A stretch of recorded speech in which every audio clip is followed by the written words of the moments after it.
उसी का last topic अब पढ़ रहे हैं यूनिट 1 में, जो हमारा लास्ट पॉइंट रह गया था इसमें। सस्टेनिंग इंटरनेशनल बिजनेस ऑपरेशन, इसमें एक्चुअली क्या है हमारे पास कि 4 मेन मोड्स होते हैं ऑफ इंटरनेशनल ओरिएंटेशन में। कौन कौन से हैं?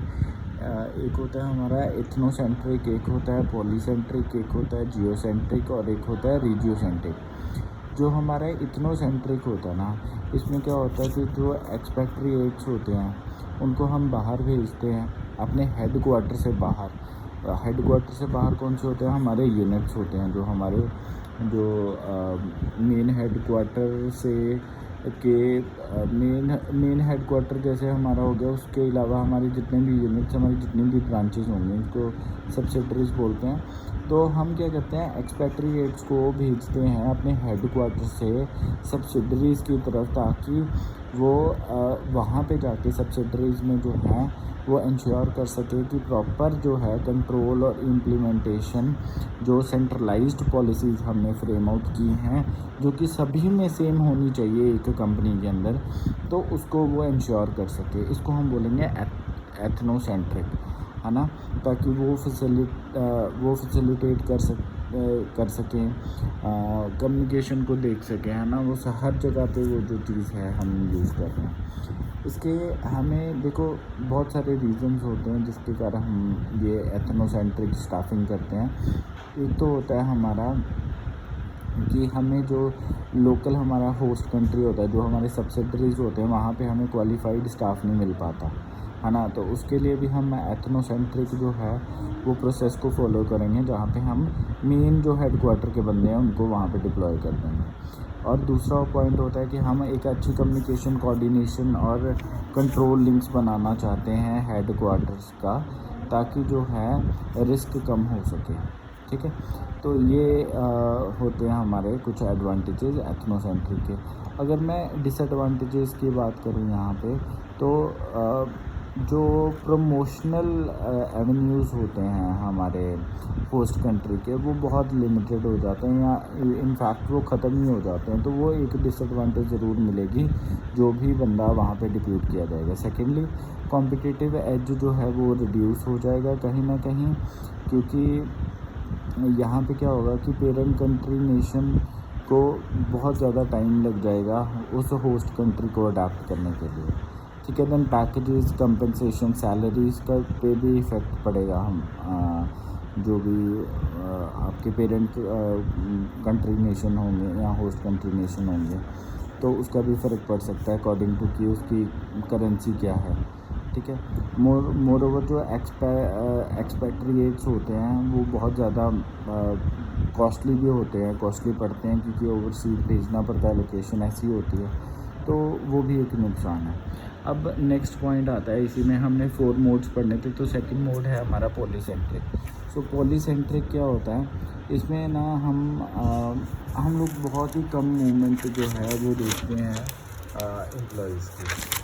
मतलब अगर हम इसकी फर्स्ट लाइन पढ़ेंगे, दिस सिस्टम पॉलीसेंट्रिक मीन्स जो हमारा सिस्टम है उसमें बहुत कम मूवमेंट की जाती है एक्सपेट्रिएट्स की, क्योंकि करियर्स जो हैं वो मेनली यूनिट्स के अंदर ही बनाए जाते हैं, ठीक है, यूनिट्स या कंट्रीज़ के अंदर। बिकॉज एमएनसी जो है that treats each subsidiary as a distinct national entity, ठीक है।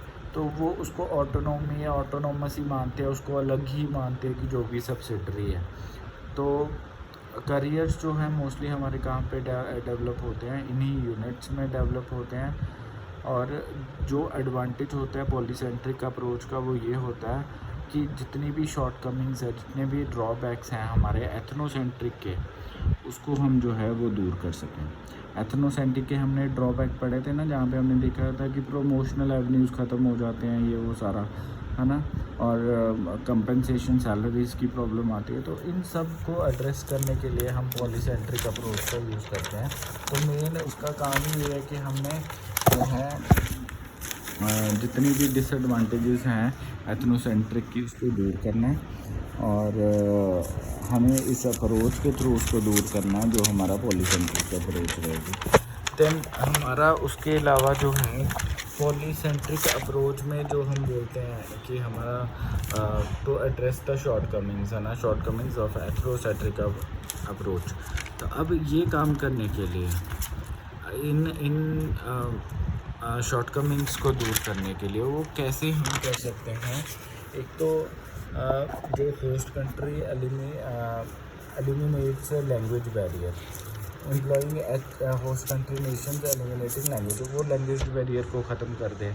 MNCs जो हैं that can take cover during the sensitive political issues. तो MNCs जो हैं उन पॉलिटिकल सेंसिटिव इश्यूज़ को जो है उसका ध्यान रखें, और होस्ट कंट्री नेशन जो है उनकी एम्प्लॉयमेंट करनी that will be less expensive. ठीक है, तो ये जो हैं फैक्टर्स हमें देखने पड़ेंगे। अब इसकी डिसएडवांटेज क्या रहती है पॉलीसेंट्रिक की, यहाँ पे कहीं ना कहीं जो है आपको बहुत सारी रेंज मिलेगी, कल्चरल डिफरेंसेस मिलेंगे, लोगों की लैंग्वेजेस अलग अलग होंगी। तो इट में isolate the corporate headquarter staff from its various foreign subsidiaries. तो जितने भी आपका मेन हेडक्वार्टर अगर US में है ना, लेट्स सपोज, तो हो सकता है दूसरी वाली ब्रांच आपकी जो भी आपने खोली है उसमें अलग अलग तरह के लोग हों, तो वो एक लैंग्वेज बैरियर रहेगा आपस में कम्युनिकेशन करने के लिए। ठीक है, मोर ओवर जो आपकी होस्ट कंट्री मैनेजर्स होंगे उनके पास लिमिटेड अपॉर्चुनिटीज़ होंगी कि वो बाहर का एक्सपीरियंस जो है वो कम कर पाएंगे। तो ये कुछ डिसएडवांटेजेस रहेगी। नेक्स्ट आता है हमारे पास जियोसेंट्रिक में क्या होता है, जो इंडिविजुअल मैनेजर्स होते हैं दैट हैव द एबिलिटी कि वो अंडरस्टैंड कर सकें फॉरेन कल्चर्स को एंड इनफॉर्मल जो सिस्टम है सब्सिडरीज़ का या हेडक्वार्टर्स का, तो उनको जो है अच्छी तरह से काम करवा सकें।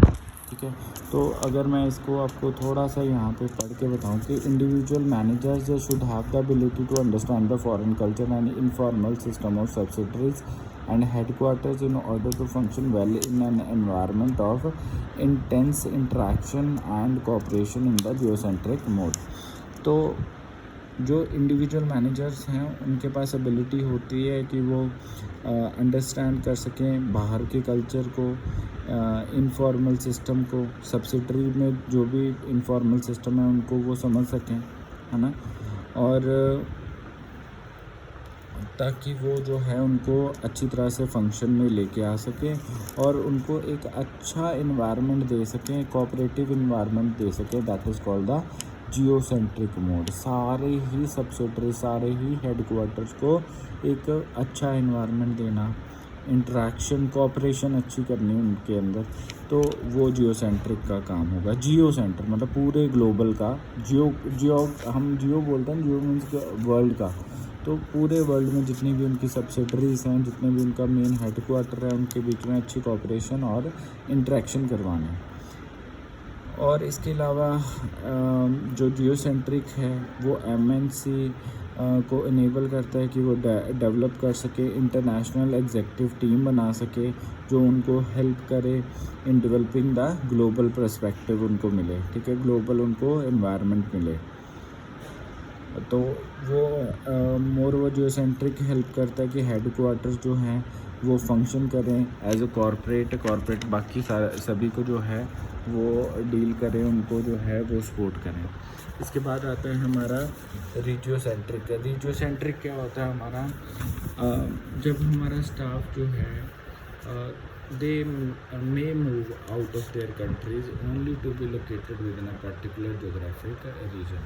तो किसी पर्टिकुलर जोग्राफिक रीजन में वो जो है उनका स्टाफ जो है अगर कंपनी का मूव करता है तो उस केस में जो है regional managers they are not promoted to headquarters. ठीक है, कुछ ना कुछ उनको ऑटोनॉमी जो है वो दी जाती है। तो थोड़ा सा इसको अगर ध्यान से देखें कि ये क्या चीज़ है, तो जो आपके एक्सपेट्रिएशंस होते हैं that occurs primary within the region and can be extensive. तो विद इन अ रीजन एक पर्टिकुलर रीजन डिसाइड कर दिया जाता है, तो उसी के बीच में आपका एक्सपेट्रिएशन जो है वो अकर होता है। मतलब जैसे एक रीजन डिसाइड कर लिया एशियन रीजन, तो एशियन रीजन में कहीं पे भी जो है आपका जो एक्सपेट्रिएशन है वो हो सकता है। There may be expatriation from centre और headquarter in order to ensure consistency in overall corporate procedures. तो ओवरऑल कॉर्पोरेट जो प्रोसीजर के अकॉर्डिंग है उनको सेंटर या हेड क्वार्टर में जो है वो शिफ्ट किया जा सकता है। स्टाफ में move out of their countries only to be located within a particular geographic region. तो एक पर्टिकुलर जोग्राफिक रीजन के बीच में ही हम मूव कर सकते हैं, ऑल ओवर द वर्ल्ड नहीं कर सकते। जैसे मैंने आपको बताया कि एक जोग्राफिक रीजन है हमारा कि एशिया वाला रीजन है, तो एशिया में बहुत सारे कंट्रीज़ आते हैं, तो वहाँ पे कहीं जो है हम इसको अपने एम्प्लॉयज़ को जो है मूव कर सकते हैं। इससे होगा क्या, एडवांटेज हमें क्या मिलेगा कि इंटरेक्शन बढ़ेगी एग्जेक्टिव्स की, ठीक है, to regional headquarters from subsidiaries, और एक अच्छी तरह से हेल्प मिलेगी, ठीक है। तो उसके अलावा क्या होगा हमारा, तो एक तरह से बस आप यही पॉइंट दे सकते हो। इसके अलावा अगर हम ये पॉइंट देंगे तो ये थोड़ा सा कॉम्प्लेक्स हो जाएगा कि it can serve as a passage from ethnocentric और पॉलीसेंट्रिक टू जियोसेंट्रिक। तो एक तरह से एक रास्ता बना देगा एथनोसेंट्रिक पॉलीसेंट्रिक से हमारा जियोसेंट्रिक मोड की तरफ को, ठीक है। तो आप चाहो तो इसको आगे एक्सप्लेन कर सकते हो, बट इतना ही बहुत है कि ये रीजन वाइज काम करता है। जैसे मैंने आपको एशिया की एग्जांपल दी कि विद इन एशिया ही हम जो है अपने स्टाफ की मूवमेंट को सपोर्ट कर सकते हैं। अब इसके बाद में रीजंस फॉर इंटरनेशनल असाइनमेंट्स आता है इसी के अंदर टॉपिक। इसका मतलब क्या है कि रीजंस फॉर इंटरनेशनल असाइनमेंट।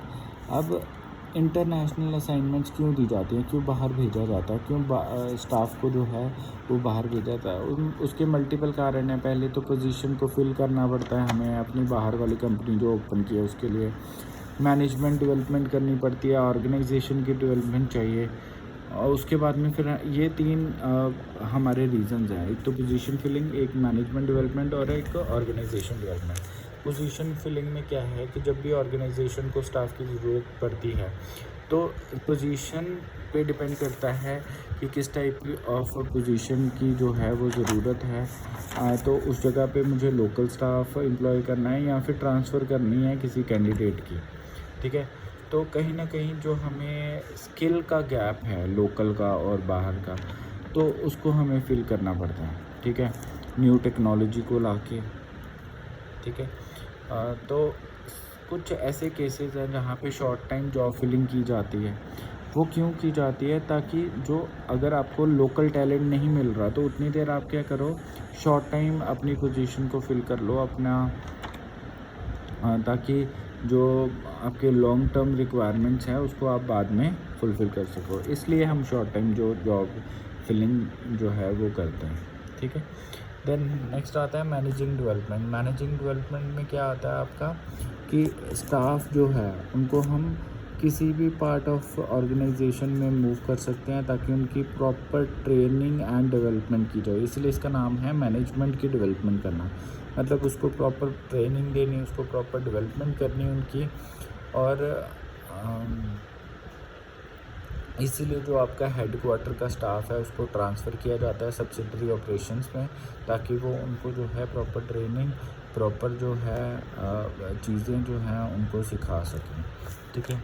तो इसलिए हम उनको जो है वो मूव करते हैं for the development of the management. Next आता है ऑर्गेनाइजेशनल डेवलपमेंट। ऑर्गेनाइजेशनल डेवलपमेंट क्या होती है हमारी, अगर मुझे ऑर्गेनाइजेशन को डेवलप करना है अगर मुझे अपने ऑर्गेनाइजेशन को डेवलप करना है तो कुछ स्ट्रैटेजिक ऑपरेशंस जो हैं हमें लाने पड़ेंगे, ताकि हम कंट्रोल कर सकें, नॉलेज ट्रांसफ़र कर सकें और कॉम्पिटेंसी प्रोसीजर्स एंड प्रैक्टिसेस को जो है इम्प्लीमेंट कर सकें। तो इंटरनेशनल असाइनमेंट अलाउ करती हैं स्टाफ को कि वो ज़्यादा बढ़िया वे से जो है ऑपरेशंस जो है वो परफॉर्म कर सकें। ठीक है, तो इंटरनेशनल असाइनमेंट ओवरऑल पूरे ऑर्गेनाइजेशन के डेवलपमेंट में काम आते हैं, क्योंकि वहाँ पे नॉलेज शेयरिंग होती है, कॉम्पिटेंसी बढ़ जाती है, तो इस वजह से ये काम किया जाता है। दैन आता है टाइप्स ऑफ इंटरनेशनल असाइनमेंट। तो अब ये इसी के अंदर है कि कौन कौन से टाइप ऑफ इंटरनेशनल असाइनमेंट हमारे पास होती है। सबसे पहले शॉर्ट टर्म होती है, देन लॉन्ग टर्म होती है। शॉर्ट टर्म असाइनमेंट होती है जो 3 मंथ तक की असाइनमेंट होगी, उसके लिए हम जा रहे हैं बाहर। ये हो सकता है कि कोई प्रॉब्लम आ गया, ट्रबल शूटिंग करनी है, वहाँ पे जा रहे हैं, या फिर कोई प्रोजेक्ट को सुपरवाइज़ करना है किसी पर्टिकुलर, है ना, 3 मंथ के लिए। और इसका जो शॉर्ट टर्म का मैक्सिमम टाइम पीरियड होता है वो 1 ईयर होता है। तो कहीं ना कहीं अप टू 3 मंथ्स या फिर मैक्सिमम 1 ईयर। जो आपका लॉन्ग टर्म होता है उस केस में क्या होगा, आपका 1 साल से लेके 5 साल तक के लिए आपको भेजा जाता है कंपनी की तरफ से। और ये होता है जैसे फॉर एग्जांपल आपको कोई मैनेजिंग डायरेक्टर की पोजीशन दे दी कि जाके वहाँ पे मैनेज करो, तो एक तरह से वो आपको कॉन्ट्रैक्ट दे देते हैं 5 ईयर्स, 1 ईयर, 2 ईयर का। ठीक है, देन इसी के अंदर हमारे पास अलग कंप्यूटर असाइनमेंट होती है, जहाँ पे पर्सन जो है डिप्यूट किया जाता है कि वो वीकली या बाई वीकली जो है अपने पेरेंट कंपनी से होस्ट कंपनी की तरफ जो है वो जाए और अपनी असाइनमेंट करके आए, देख के आए क्या चल रहा है, कैसे चल रहा है काम वहाँ पे। देन आता है रोटेशनल असाइनमेंट। रोटेशनल असाइनमेंट क्या होती है हमारी कि हाँ, यहाँ पे क्या होता है कि हम कम्यूट करते हैं अपने घर से वर्क प्लेस पे किसी और कंट्री के अंदर, है ना, ताकि और ये जो रोटेशनल असाइनमेंट होती है ये एक शॉर्ट पीरियड के लिए होती है, और इसमें हम ब्रेक देते हैं कि एक वर्कर को एक ब्रेक मिल गई, उतनी देर दूसरा कोई वर्कर वहाँ पे काम करेगा, तो इसलिए इसका नाम है रोटेशनल असाइनमेंट। देन आता है कॉन्ट्रैक्चुअल। कॉन्ट्रैक्चुअल में क्या होता है कि किसी पर्टिकुलर स्किल जिस लोगों की है उनकी रिक्वायरमेंट पड़ती है, और उस पर्टिकुलर जैसे कोडिंग, मुझे कोई सॉफ्टवेयर पर्टिकुलर बनाना है तो उसमें मुझे किसी कोडर की रिक्वायरमेंट है जिसके स्किल्स बहुत ज़बरदस्त हैं उसमें, और वो वही सॉल्व कर सकता है। ठीक है, तो उनको हम 6 महीने 12 महीने के लिए जो है फिर वो भेजते हैं उस स्पेसिफिक टास्क के लिए। देन आता है वर्चुअल असाइनमेंट। वर्चुअल असाइनमेंट हमारी होती है जो कि हम फिज़िकली रीलोकेट नहीं करते हैं होस्ट कंट्री में, बट हम मैनेज करते हैं कि इंटरनेशनल रिस्पॉन्सिबिलिटीज़ को घर बैठे वर्चुअली हम जो है मैनेज कर सकें, देख सकें। फॉर एग्ज़ाम्पल हम कंप्यूटर पे बैठ के टीम व्यूवर सॉफ्टवेयर पे सारा काम कर सकते हैं। तो ये हो गया हमारे रीजंस क्या हैं इंटरनेशनल असाइनमेंट के, और टाइप्स ऑफ इंटरनेशनल असाइनमेंट कौन सी है। तो इसी के साथ हमारा ये जो पूरा चैप्टर है फर्स्ट वो ख़त्म होता है। तो प्रॉबेबली हमने 3 या 4 लेक्चर्स में आएंगे, 4 या 5 में मैक्सिमम इसको कवर कर लिया है। तो नेक्स्ट हम शुरू करेंगे चैप्टर नंबर 2, यूनिट नंबर 2। ठीक है, so thank you, keep watching and please like कर दिया करो अगर आपको पसंद आ रही है, और इसमें सब्सक्राइबर इंक्रीज़ करवा दो। Thank you.